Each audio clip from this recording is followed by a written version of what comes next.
మన ప్రభువును రక్షకుడైన యేసుక్రీస్తు యొక్క ఉన్నతమైన నామంలో అందరికి కూడా వందనాలండి. మీరంతా బాగున్నారు కదా? ఈరోజు యవ్వన జీవితంలోని పరిశుద్ధంగా జీవించాలని, పవిత్రంగా జీవించాలని, ప్రతి శోధనని, ప్రతి ఒక్క సైతాన్ యొక్క దాడిని ఎదుర్కోవాలని, నీతిగాను, నిజాయితీగాను, యథార్థంగాను బ్రతకాలని, యవ్వన జీవితాన్ని బహు జాగ్రత్తగా కాపాడుకోవాలని ఎన్నో ప్రయత్నాలు చేస్తూ ఎన్నోసార్లు నువ్వు విజయాన్ని సాధించడానికి పరుగులెత్తుతున్నావు. కానీ ఈ పరుగు పందెంలోని చాలాసార్లు ఓడిపోతున్నావు, చాలాసార్లు పడిపోతున్నావు, చాలాసార్లు పతనానికి వెళ్ళిపోతున్నావు. కారణం ఏంటి? కానీ భక్తుడైన పౌలు అంటున్నాడు కదా తిమోతితోని, తిమోతి, నీ యవ్వన ఇచ్చల నుండి నీవు పారిపోము.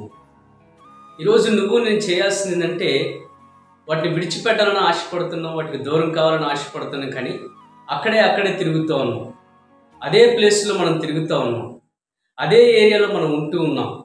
సంసోన్ జీవితం చూసినట్లయితే ఆ సంసోన్ జీవితం ఆ ఫిలిస్తీన్ల యొక్క ప్రాంతం వైపే, ఆ ప్రజల వైపే, ఆ యొక్క ప్లేస్ వైపే తిరుగుతూ ఉన్నాడు.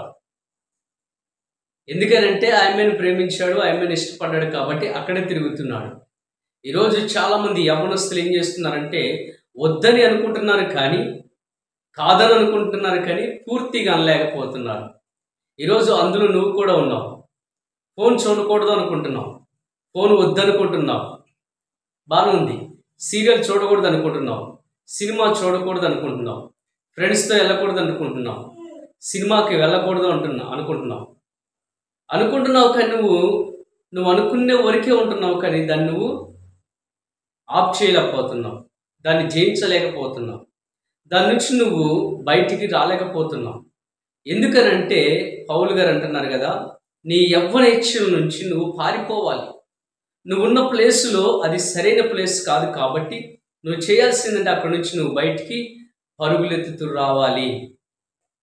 అప్పుడు నీ జీవితంలో జరిగేది ఏంటంటే విజయాన్ని నువ్వు సాధించగలవు. నువ్వు ఆ ఫోన్ దగ్గరే పట్టుకొని ఆ ఫోన్లో వస్తున్న ఆ దృశ్యాలన్నీ కూడా నువ్వు చూసుకుంటూ ఎందుకు నేను చూస్తున్నాను, ఎందుకు ఇలానే ప్రవర్తిస్తున్నాను అని నువ్వు అనుకుంటున్నావు. కానీ అనుకోవటం అయితే అనుకుంటున్నావు, కానీ నువ్వు బయటికి రాలేకపోతున్నావు. నేను అలా కోపడకూడదు, అలా మాట్లాడకూడదు, అలా ఉండకూడదు, నా తల్లిదండ్రుని ప్రేమించాలి, గౌరవించాలి అనుకుంటున్నావు. కానీ మరలా కోపడుతున్నావు, మరలా ఆవేశపరంగా మాట్లాడుతున్నావు, అనకూడని మాటలు మాట్లాడుతున్నావు, పలకూడని పదాలు పలుకుతున్నావు. కారణం ఏంటంటే నువ్వు అనుకునే స్థితిలోనే మిగిలిపోతున్నావు. ఈరోజు నీ జీవితం ఏమవుతుందంటే అక్కడే మిగిలిపోతున్నావు. అక్కడి నుంచి నువ్వేం చేస్తున్నావు అంటే బయటికి రాలేకపోతున్నావు, దాన్ని జయించలేకపోతున్నావు.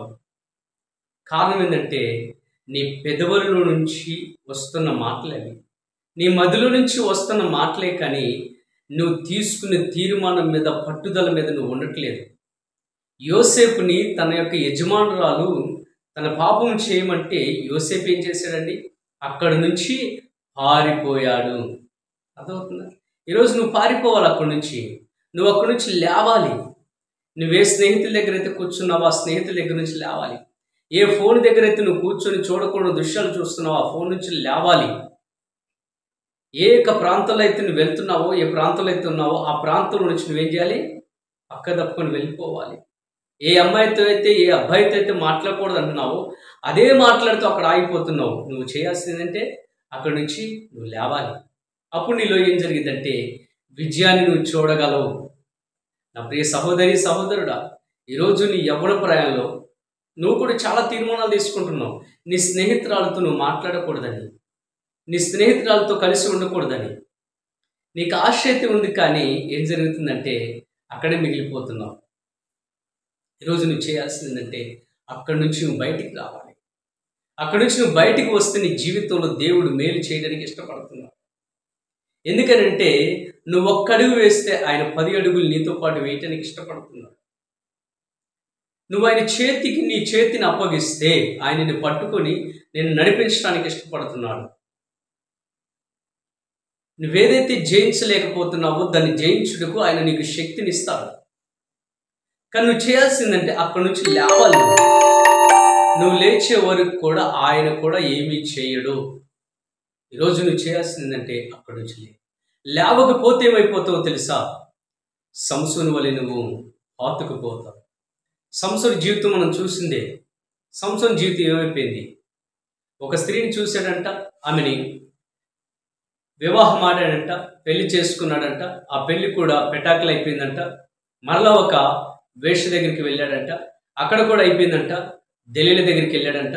ఆ దెలీల అంటుంది కదా, ఇంగో ఫిలిస్తీన్లు నిన్ను చంపటానికి ప్రయత్నం చేస్తున్నారు, నీ బలం ఎక్కడుందని అడిగితే 3 సార్లు కూడా సందేహం లేకుండా చెప్పేశాడండి.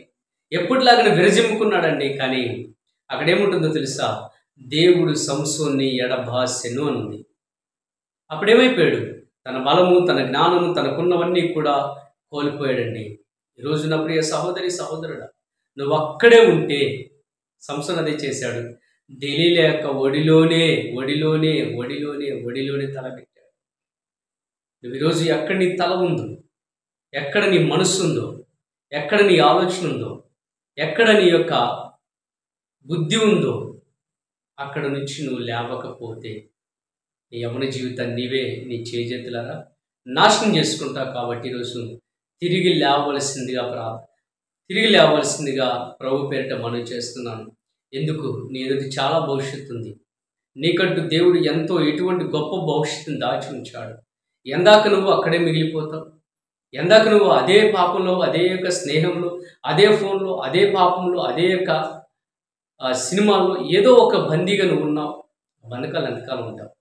తిరిగిలే. ఈరోజు ప్రభు నీకు చేయూతనివ్వాలని, నిన్ను లేవనెత్తాలని, నిన్ను నిలబెట్టుకొని నీ ద్వారా గొప్ప కార్యాలు చేయాలని దేవుడు ఆశపడుతున్నాడు. కనుక ఎందుకు ఆగిపోతున్నావు? ఎందుకు సతికిలు పడిపోతున్నావు? ఎందుకు లేవాలని ఆశని కూడా లేవలేకపోతున్నావు? ఈరోజులే. ప్రభు నీకు తోడుగా ఉండుగా.